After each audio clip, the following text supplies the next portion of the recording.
జై కాంగ్రెస్ దర్శన ధాన్యాన్ని వెంటనే గదిలో కుస్తీ.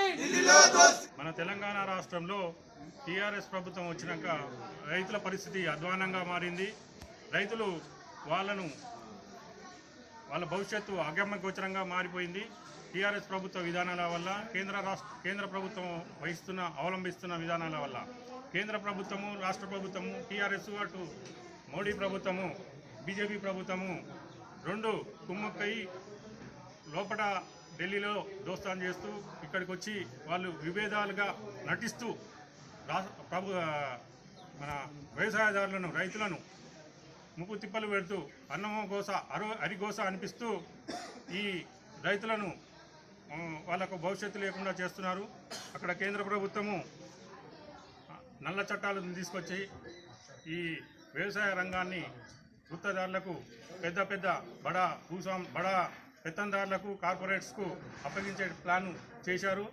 ఈ రైతులు ఒక సంవత్సరం నుండి నార్త్ ఇండియాలో పంజాబ్, హర్యానా రైతులు రోడ్లపై బైఠాయించి రాత్రనక, పగలనక, ఎండనక, వాననక రోడ్ల మీద బైఠాయించి చేయడం వల్ల కేంద్ర ప్రభుత్వం దిగివచ్చి చట్టాలను రద్దు చేసింది. దానికి నాదే గొప్పతనం అన్నట్టుగా కేసీఆర్ గారు, టీఆర్ఎస్ ప్రభుత్వము నేను చేయడం వల్లనే ఈ కేంద్ర ప్రభుత్వం దిగి వచ్చిందని చెప్పి గొప్పలు చెప్పుకుంటూ మన టీఆర్ఎస్ మిత్రులు పాలాభిషేకాలు చేస్తున్నారు.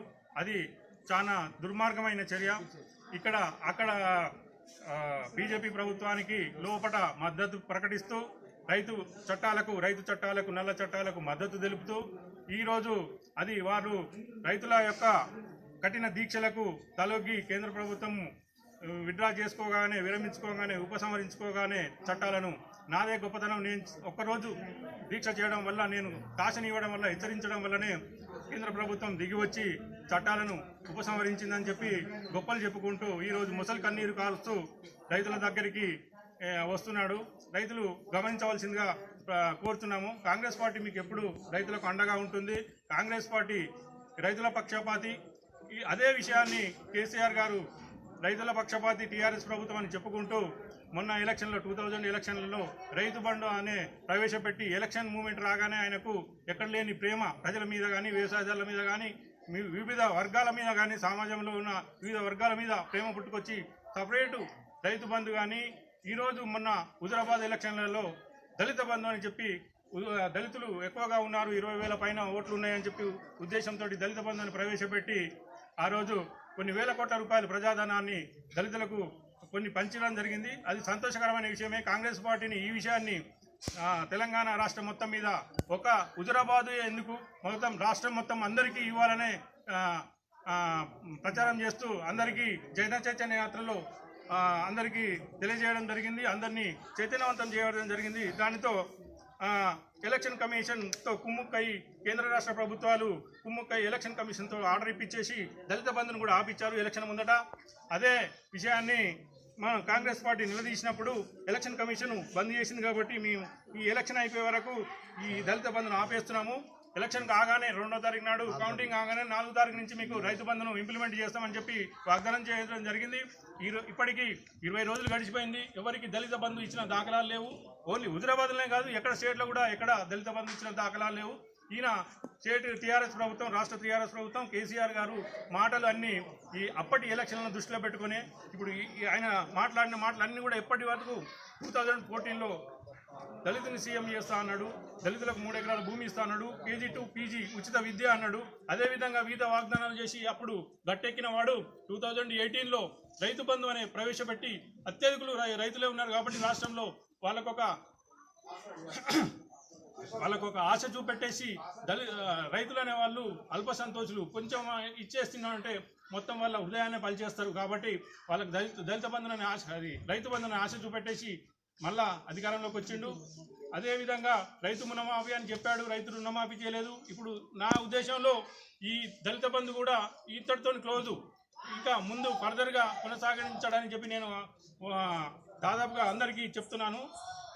ఈ విషయాలు కేసీఆర్ ఏదైతే చెప్పిండో ఇప్పటి వరకు అందరూ నమ్మిండ్రు. ఇక ముందు పలు విషయాల్లో ఎన్నో వాగ్దానాలు చేసిండు. ఇప్పటి వరకు 7 ఏళ్లలో రాష్ట్రాన్ని అధోగతి పాలు చేసిండు. మిగతా ముందు కూడా ఆయన ఏ వాగ్దానము పాటించడు, ఏ వాగ్దానాన్ని అమలు చేయడనే ఉద్దేశం ప్రజల్లో కూడా వచ్చింది. రాను రాను ప్రజలు చైతన్యవంతులు అవుతున్నారు. కాంగ్రెస్ పార్టీ దాదాపుగా ఇప్పుడు జన చైతన్య యాత్ర అని ఒకటి టేకప్ చేసి ప్రజలను అండ్ వ్యవసాయదారులను చైతన్యపరిచి రాష్ట్ర ప్రభుత్వం చేస్తున్న మోసాలను అమలు చేయలేని వాగ్దానాలను అందరికీ తెలియపరిచి జనాలను చైతన్యం తీసుకొని వచ్చి జనాలను చైతన్యపరచడానికి ఈ కార్యక్రమం చేపట్టినాము. అదేవిధంగా సమాజంలోని వివిధ వర్గాలను కాంగ్రెస్ పార్టీ అండగా ఉంటుంది. మొన్న కాంగ్రెస్ పార్టీ నిరుద్యోగ యువతకు సపోర్టింగ్గా నిరుద్యోగ జంగ్ సైరన్ అనే కార్యక్రమం తీసుకున్నది. అది విజయవంతమైంది. దాదాపుగా యూత్ అంతా ఇప్పుడు కాంగ్రెస్ పక్షాన ఉన్నారు. రాబోయే కాలం కాంగ్రెస్ది కాబట్టి మన వ్యవసాయదారులకు అందరికీ కాంగ్రెస్ పార్టీ అండగా ఉంటుందని వ్యవసాయదారులందరూ ముందుండి మేము కాంగ్రెస్ పార్టీ మీకు సపోర్ట్ చేస్తుంది కాబట్టి మీరు కలిసి రావాలని మేము ఆకాంక్షిస్తున్నాము.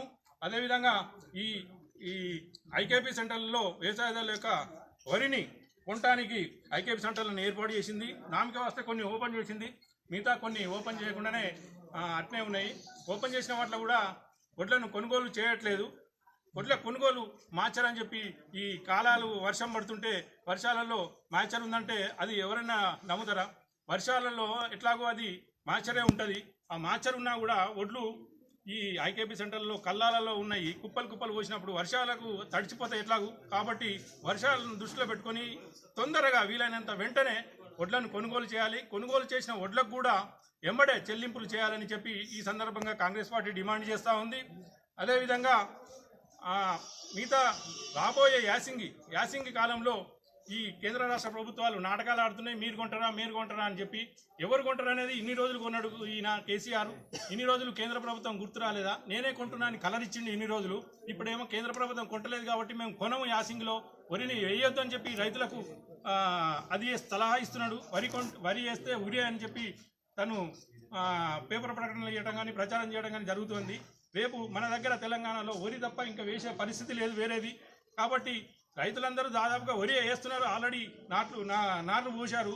ఇప్పుడు నెక్స్ట్ వాసింగ్లో గవర్నమెంట్ ఏదో స్థిరమైన అభిప్రాయం తీసుకోవాలి. తప్పనిసరిగా వడ్లు కొనాలి. యాసింగ్లో వచ్చిన వడ్లన్నీ రాష్ట్ర ప్రభుత్వం కానీ కేంద్ర రాష్ట్ర ప్రభుత్వాలు రెండు రైతుల దగ్గర ఉన్న వరి మొత్తం కొనవలసిందిగా మేము కాంగ్రెస్ పార్టీ డిమాండ్ చేస్తున్నాం. దీని గురించి ఎంతకైనా పోరాటానికి కాంగ్రెస్ పార్టీ సిద్ధంగా ఉంది. రైతులందరూ కలిసి రావాలని ఈ సందర్భంగా మనవి చేస్తూ ఈ విషయంలో తహసీల్దార్ గారు చొరవ తీసుకొని ఈ ఐకేపీ సెంటర్లలో మొత్తము ఎక్కడెక్కడ ఉన్నాయో ఐకేపీ సెంటర్లో విజిట్ చేసి ధాన్యాన్ని మొత్తాన్ని లిఫ్ట్ చేయవలసిందిగా ఈ వర్షాకాలంలో రైతులకు నష్టం కలగకుండా చూడవలసిందిగా ఎంఆర్ఓ గారికి విజ్ఞప్తి చేస్తా ఉన్నాము. అదే రాష్ట్ర కేంద్ర ప్రభుత్వాలను హెచ్చరిస్తా ఉన్నాము. రైతులకు నష్టం కలిగినట్టుంటే కాంగ్రెస్ పార్టీ చూస్తూ ఊరుకోదు. దీన్ని ఎంతకైనా పోరాడడానికి కాంగ్రెస్ పార్టీ సిద్ధంగా ఉందని చెప్పి మేము హెచ్చరిస్తా ఉన్నాం కేంద్ర రాష్ట్ర ప్రభుత్వాలని. కేసీఆర్ గారికి కాలము దగ్గరికి వచ్చింది. రాబోయే కాలంలో కాంగ్రెస్ పార్టీ అధికారంలోకి వస్తుంది. కాబట్టి కేసీఆర్ గారు రైతులకు ఆగ్రహం వచ్చిందంటే కేసీఆర్ గద్దె దిగవలసిందే. గద్దె దిగే కాలం దగ్గరికి వచ్చింది. కాబట్టి కేసీఆర్ గారు విఘ్నతతో రైతులకు మేలు చేయాలని, రైతుల దగ్గర వడ్లు అన్ని కొనుగోలు చేయాలని ఈ సందర్భంగా మనవి చేస్తూ మద్దతు ధర పైన చట్టం తేవాలని, మద్దతు ధరతో కొనాలని నేను ఈ సందర్భంగా మనవి చేస్తూ, అదేవిధంగా రైతులకు రుణమాఫీ ఎన్నో విధాలుగా చేస్తానని చెప్పి ఎన్నో సంవత్సరాల నుంచి వివరిస్తూ వస్తున్నాడు. 3 ఏళ్ళు అయిపోతుంది. ఎన్నో సంవత్సరాలుగా రుణమాఫీ చేస్తానని అతను చెప్తా ఉన్నాడు. ఇంతవరకు చేయలేదు. రుణమాఫీని కూడా ఇమీడియట్గా రుణమాఫీ చేయాలని చెప్పి ఈ కాంగ్రెస్ పార్టీ డిమాండ్ చేస్తా ఉన్నది.